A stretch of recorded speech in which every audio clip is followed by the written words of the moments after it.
তো দেখো প্রায় 400 মিলিয়ন বছর আগে জলে অনেক বেশি কম্পিটিশন বেড়ে যায়, খাদ্য কম, শিকারই বেশি। একদিকে কুমিরদের পূর্বপুরুষ আর একদিকে ডায়নোসরের পূর্বপুরুষ। সমুদ্রের জলও এই সময় কয়েকশো মিটার উঁচু ঢেউ তুলে স্থলের দিকে ছুটে আসে। আকাশে ছড়িয়ে পড়া গরম ধ্বংসাবশেষ পৃথিবীতে এসে পড়ে তৈরি করে আগুনের ঝড়। জঙ্গল, গাছ সবকিছু এই সময় একবারে জ্বলতে শুরু করে। কিন্তু আসল ধ্বংসটা তখনও শুরু হয়নি। আজ আমরা মানুষ, পৃথিবীর সবচেয়ে বুদ্ধিমান প্রাণী। আমরা শহর বানিয়েছি, মহাকাশে গেছি, প্রযুক্তি দিয়ে সম্পূর্ণ পৃথিবীটাকে বদলে দিয়েছি। কিন্তু একটা সময় ছিল যে সময় এই পৃথিবীতে মানুষের কোনো অস্তিত্বই ছিল না। না ছিল শহর, না ছিল সভ্যতা, না ছিল গাছপালা, আর না ছিল কোনো প্রাণ। শুধু ছিল আগুন, ধূলিকণা আর এক অজানা বিশ্ব। তাহলে সেই শূন্যতা থেকে আজকের মানুষ তৈরি হলো কিভাবে? তো এটা জানার জন্য চলো ফিরে যাই আজ থেকে প্রায় 4.5 বিলিয়ন বছর আগে। প্রায় 4.5 বিলিয়ন বছর আগে আমাদের সৌরজগৎ তখন তৈরি হচ্ছিল। মহাকাশের ধূলিকণা আর গ্যাস একসাথে জড়ো হয়ে প্রথমে সূর্যের জন্ম দেয়। সূর্যর চারপাশে যে ধুলোর চাকতি ঘুরছিল, সেখানে ছোট ছোট কণা ধাক্কা খেয়ে একে অপরের সাথে লেগে বড় হতে থাকে। আর বড় হতে হতে তাদের নিজস্ব গ্র্যাভিটি তৈরি হয়, আর তারা আশেপাশের কণাগুলোকে টেনে নিয়ে শেষে আরো বড় হয়ে গ্রহে পরিণত হয়। আর এদের মধ্যে একটি ছিল আমাদের পৃথিবী।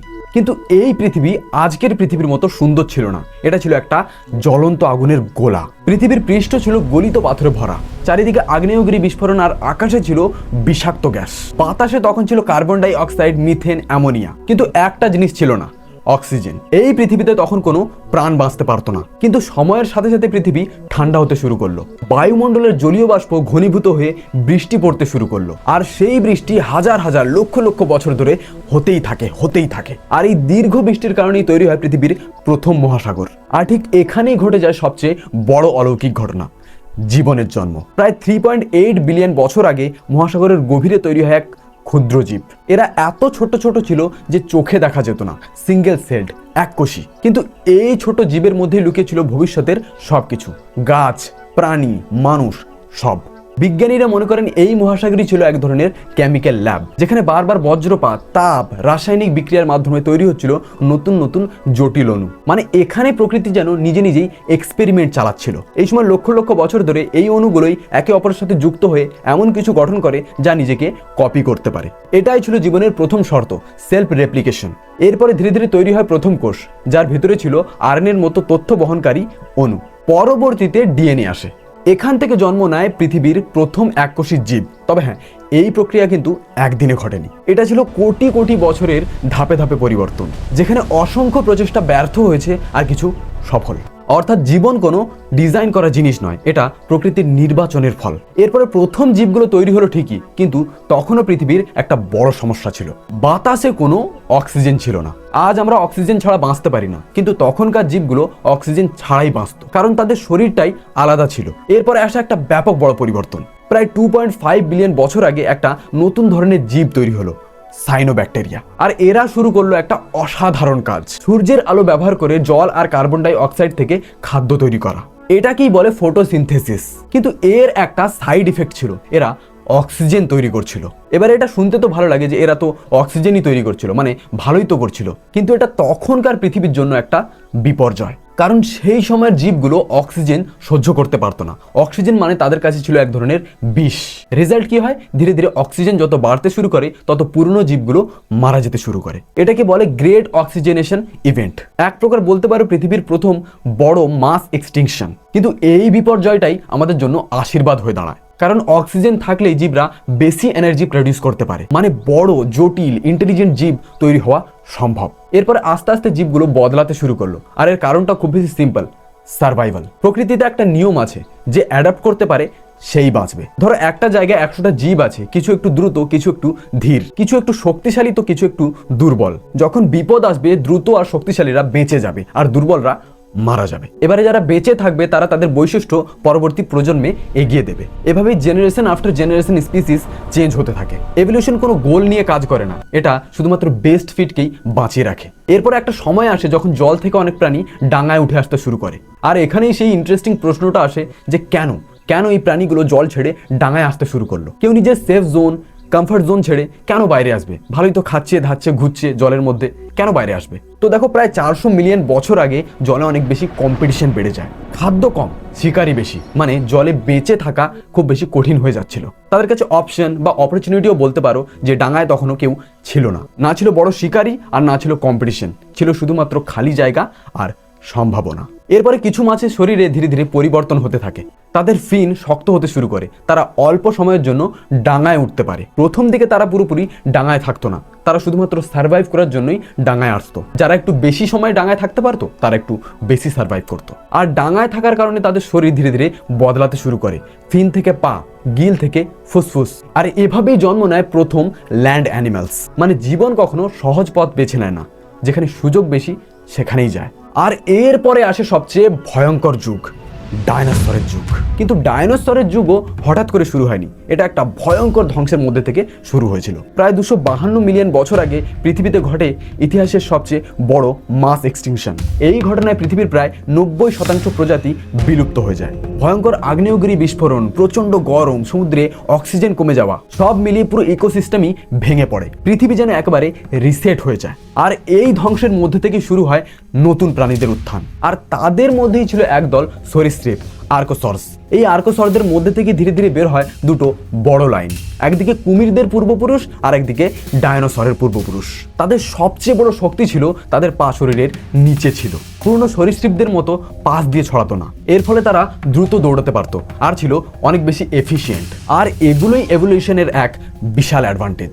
প্রায় 230 মিলিয়ন বছর আগে প্রথম ডাইনোসরের আবির্ভাব ঘটে, কিন্তু তারা তখন আজকের মতো বিশাল ছিল না, বরং ছোট, চিকন, দ্রুত দৌড়ানো প্রাণী, অনেকটা মুরগির মতো আকারের। মানে তারা সেই সময় দৌড়চ্ছে বাঁচার জন্য, শিকারি থেকে পালানোর জন্য। কারণ তখন পৃথিবীর শাসক ডাইনোসর ছিল না, ছিল অন্য বিশাল সরীসৃপরা, যেমন রাউইসকিয়ান্স। ডাইনোসরেরা তখন শুধুমাত্র টিকে থাকার চেষ্টা করছিল। এরপরে ধীরে ধীরে পৃথিবীর পরিবেশ বদলাতে শুরু করে, আবহাওয়া গরম হয়, বন জঙ্গল তৈরি হয়, আর প্রতিযোগিতা অনেকটা কমে যায় আগের ধ্বংসের কারণে। এই পরিবেশে ডাইনোসরেরা দ্রুত ইভলভ শুরু করে, কেউ বড় হচ্ছে, কেউ দ্রুত হচ্ছে, কেউ আবার ভয়ঙ্কর শিকারিতে পরিণত হচ্ছে। কিন্তু এখানেও সেই একই ধরনের প্রশ্ন আসে, কেন ডাইনোসরেরা পৃথিবীর রাজা হলো? তো এর কারণ হচ্ছে তারা ছিল সবচেয়ে অ্যাডাপ্টেবল। জঙ্গল, মরুভূমি, সমতল সব জায়গায় তারা একেবারে মানিয়ে নিতে পারত। তাদের শরীরের গঠন তাদের দ্রুত আর শক্তিশালী করে তুলেছিল। আর তারা এক রকমের ছিল না, ছিল হাজার রকমের। কল্পনা করা একটা সকাল, সূর্যের আলো জঙ্গলের ভেতর থেকে ঢুকছে, একদিকে বিশাল ব্রেকিওসরাস গাছের উঁচু পাতা খাচ্ছে, অন্যদিকে এক টাইরানোসরাস রেক্স চুপচাপ শিকারি খুঁজছে। ছোট ছোট ডাইনোসরেরা দল বেঁধে দৌড়চ্ছে, মানে পুরো পৃথিবীটাই যেন একটা ডাইনোসরের গ্রহ। তারা রাজত্ব করেছিল প্রায় 160 মিলিয়ন বছর। মানুষ তো মাত্র 3 লক্ষ বছরই চলছে। মানে তারা এই পৃথিবীতে রাজত্ব করেছে মানুষের সম্পূর্ণ ইতিহাসের থেকেও বহু বহু বহু গুণ বেশি। দেখো, ডাইনোসরেরা এত সময় ধরে রাজত্ব করেছিল কারণ তারা ভালোভাবে প্রকৃতির সাথে মানিয়ে নেওয়া প্রাণী ছিল। কিন্তু প্রকৃতির নিয়ম একটাই, যে ওঠে সে একদিন নামবেও। আর ডাইনোসরদের জন্য সেই দিনটা খুব কাছেই ছিল। 160 মিলিয়ন বছর ধরে ডাইনোসররা ছিল এই পৃথিবীর রাজা। তারা ভাবতো এই পৃথিবীটা তাদেরই, কিন্তু তারা জানতো না মহাকাশের অন্ধকারে একটা বিপদ তাদের দিকে এগিয়ে আসছে। প্রায় 66 মিলিয়ন বছর আগে প্রায় 10 কিলোমিটার চওড়া একটা অ্যাস্টেরয়েড পৃথিবীর দিকে ধেয়ে আসছিল। গতিবেগ ঘন্টায় 70,000 কিলোমিটার, মানে একবার ধাক্কা লাগলে সম্পূর্ণ পৃথিবীকে কাঁপিয়ে দেওয়ার মতো ক্ষমতা। এরপরেই একটা বড় আঘাত, সবকিছু একবারে বদলে গেল। অ্যাস্টেরয়েডটা এসে পড়েছিল আজকের মেক্সিকোর ইউকাটান উপদ্বীপে। হাজার হাজার পরমাণু বোমার সমান চারিদিকে আগুন ছড়িয়ে পড়ে, বিশাল শকওয়েভ কয়েকশো কিলোমিটার জুড়ে সবকিছু একবারে উড়ে যায়। সমুদ্রের জলও এই সময় কয়েকশো মিটার উঁচু ঢেউ তুলে স্থলের দিকে ছুটে আসে। আকাশে ছড়িয়ে পড়া গরম ধ্বংসাবশেষ পৃথিবীতে এসে পড়ে তৈরি করে আগুনের ঝড়। জঙ্গল, গাছ সবকিছু এই সময় একবারে জ্বলতে শুরু করে। কিন্তু আসল ধ্বংসটা তখনও শুরু হয়নি। আঘাতের ফলে আকাশ ভরে যায় ধুলো আর ধোঁয়ায়। সূর্যের আলো পৃথিবীতে পৌঁছানো বন্ধ হয়ে যায়, তাপমাত্রা দ্রুত কমে যায়, আর পৃথিবী হয়ে যায় অন্ধকার আর ঠান্ডা। ফুড চেইন কোল্যাপস করে যায়, গাছপালা সূর্যের আলো ছাড়া বাঁচতে পারে না। তো যখন গাছ মারা যায় তখন তৃণভোজী প্রাণীরাও মারা যায়, আর তারপরে মাংসাশীরা, মানে পুরো ইকোসিস্টেমটা এই সময় আবার ভেঙে পড়ে। আর এই সময়ই ডাইনোসররা আস্তে আস্তে বিলুপ্ত হয়ে যায়। এবারে ভাবো, ডাইনোসররা এত শক্তিশালী ছিল, তাহলে বাঁচতে পারলো না কেন? দেখো, ডাইনোসরদের শরীরগুলো খুব বেশি বড় ছিল, যার কারণে তাদের খাবারের পরিমাণটাও খুব বেশি লাগতো। আর এই ধ্বংসের কারণে খাবার কম, তাই দ্রুত মৃত্যু শুরু হয়ে যায়। দ্বিতীয়ত, তারা এত দ্রুত এনভায়রনমেন্ট চেঞ্জ সহ্যই করতে পারেনি। অনেক ডাইনোসর খুব স্পেসিফিক এনভায়রনমেন্টের ওপরই নির্ভরশীল ছিল, মানে এনভায়রনমেন্ট বদলালেই তারা শেষ। কিন্তু এই সময় বেঁচে গেল ছোট্ট ছোট্ট প্রাণীরা, কারণ তারা খুব কম খাবারেও সার্ভাইভ করতে পারে, লুকিয়ে যেতে পারে এবং খুব দ্রুত রিপ্রোডিউস করতে পারে। মানে সার্ভাইভালের জন্য পারফেক্ট। দেখো, প্রকৃতির সিস্টেমটাই এরকম। প্রকৃতি কখনো শক্তিশালীকে বাঁচায় না, বরং বাঁচায় তাদের যারা বদলাতে পারে। ডাইনোসরদের শেষের পর পৃথিবী হঠাৎ করে একেবারে ফাঁকা হয়ে গেল, যেন এক বিশাল স্টেজ, আর সেখানে হঠাৎ করে মেন ক্যারেক্টারটা ডিসঅ্যাপিয়ার হয়ে গেছে। এরপর কোনো বড় শিকারী নেই, কম্পিটিশন কম, রিসোর্সেস অ্যাভেলেবেল।